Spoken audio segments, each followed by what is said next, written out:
नमस्कार मित्रांनो.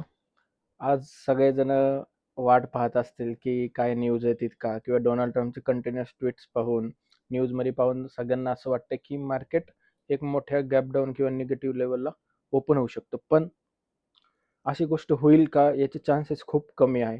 कारण की कोणतेही असे मोठे इव्हेंट्स हे कधीही अशा अनाउन्समेंटनी होत नाही. त्यामुळे आपण काय पाहू शकतो की जे काही नॅटोचे देश आहेत की जसे की चायना आहे, रशिया आहे. आत्ताच एक न्यूज आली की ते त्यांचे व्हीटो पॉवर यूज करणार आहेत आणि UN मध्ये जे काही अजून देश आहेत त्यांच्या मध्यस्थीने हे स्टेट ते ओपन करणार आहे. त्याच्यामुळे मार्केटमध्ये मला नाही असं वाटत की काही मोठी मुवमेंट येऊ शकते. आणि जर आत्ता आपण पाहिलं असेल की मार्केटने खूप चांगल्या सपोर्टच्या जवळ एक ते व्हाईट सोल्जर्स नावाचा एक जो पॅटर्न आहे, जो बुलिश पॅटर्न आहे तो बनवलेला आहे. आता आपल्याला काय करायचंय, उद्या समजा मार्केट गॅप डाऊन ओपन झालं. आपल्याला गॅप डाऊन कुठपर्यंत पाहिजेत? जास्तीत जास्त 150 ते 200 पॉईंटचं गॅप डाऊन असेल तर खूप चांगलं. म्हणजे 22,800च्या लेवलला. या लेवलला जर मार्केट आलं तर इथनं पुन्हा एकदा पुल बॅक येण्याचे चान्सेस जास्त आहेत. 22,800च्या लेवलपासून. आणि टार्गेट काय राहणार आहे? तर परत आजचा हाय हा 23,200 हा आपला टार्गेट राहणार अपसाईडसाठी. समजा तीही लेवल ब्रेक झाली तर आपलं नेक्स्ट टार्गेट असणार आहे 23,400 किंवा आपण 500 कन्सिडर करूया राऊंड फिगर. 23,500 पर्यंत अपसाईडला टार्गेट हे जाऊ शकतं. समजा मार्केट गॅप डाऊन ओपन झालं आणि 22,800 पर्यंत आलं आणि ही लेवल ब्रेक झाली तर याच्यामध्ये आपल्याला काय करायचंय? ऑलमोस्ट आपलं डाऊन साईडचं टार्गेट असणार आहे 22,485 म्हणजे 450 पर्यंत मार्केट हे डाऊन साईडला येऊ शकतं. पण समजा मार्केटने उद्या काय झालं की फ्लॅट ओपन होऊन समजा अपसाईडला जायला लागलं. आता फ्लॅट ओपन होऊन जर अपसाईडला जायला लागलं तर आजचा जो हाय होता त्याच्यावर गेल्यानंतर एक 23,200च्या वर जर मार्केट गेलं तर आपलं अपसाईडचं टार्गेट असणार आहे 23,450. हे आपलं अपसाईडचं टार्गेट असू शकतं. समजा मार्केट फ्लॅट ओपन झालं. फ्लॅट ओपन झाल्यानंतर आपल्याला काय करायचंय? तर जोपर्यंत 23,000ची लेवल ब्रेक करत नाही मार्केट, म्हणजेच कुठे? इथे.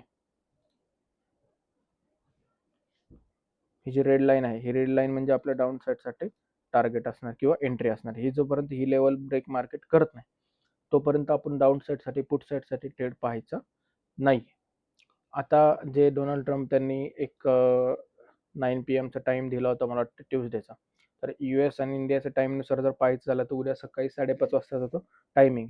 आता रात्रभरात जर काही घडामोडी झाल्या आणि समजा मार्केट उद्या खूप मोठा गॅप डाऊन झाला किंवा पॉझिटिव्ह न्यूजून मार्केट समजा खूप जास्त गॅप अप झालं, तरी दोन्ही केसमध्ये काय होणार आहे? तर जर खूप जास्त गॅप डाऊन झाला तर मार्केट रिकव्हरी करणार अपसाईडला, आणि खूप जास्त गॅप अप जरी झाला तर गॅप अप होण्याच्या सिनारिओमध्ये काय होऊ शकतं? मार्केट साईडवेज जाऊ शकतो.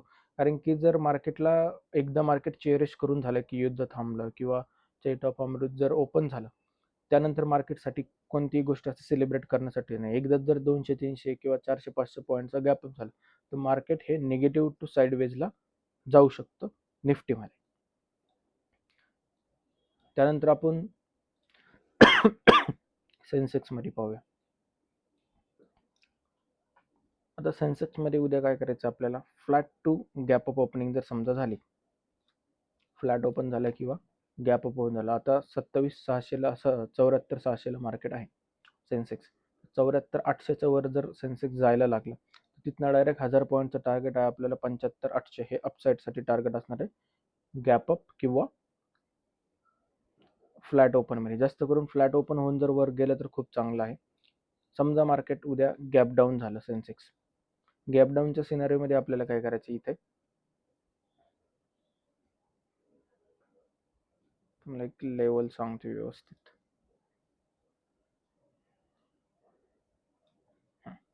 74,000च्या खाली जर गॅप डाऊन होऊन किंवा फ्लॅट ओपन होऊन डाऊन साईडला जायला 74,000 पासून आपल्याला एंट्री करायची आहे याच्यामध्ये.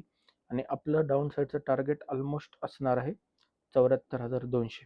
73,200 म्हणजे 1000 पॉईंटचं डाऊन साईडसाठी टार्गेट हे मिळू शकतं. समजा उद्या सेन्सेक्स गॅप डाऊन झाला 700-800 पॉईंट, आपल्याला मिळाला 73,500, 73,800. कोणत्याही गॅप डाऊन आपल्याला हा पॉझिटिव्ह टू साईडवेज या फेजमध्येच घेऊन जाणार, असं नाही, एवढं लक्षात ठेवा.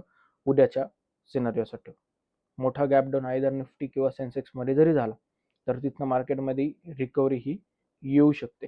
त्यामुळे जर गॅप डाऊन झाला तर पुढच्या पोझिशनमध्ये बसू नका आणि गॅपअप जरी झाला तरी डायरेक्टली जाऊन कॉलच्या पोझिशन्स घेऊ नका. ओके.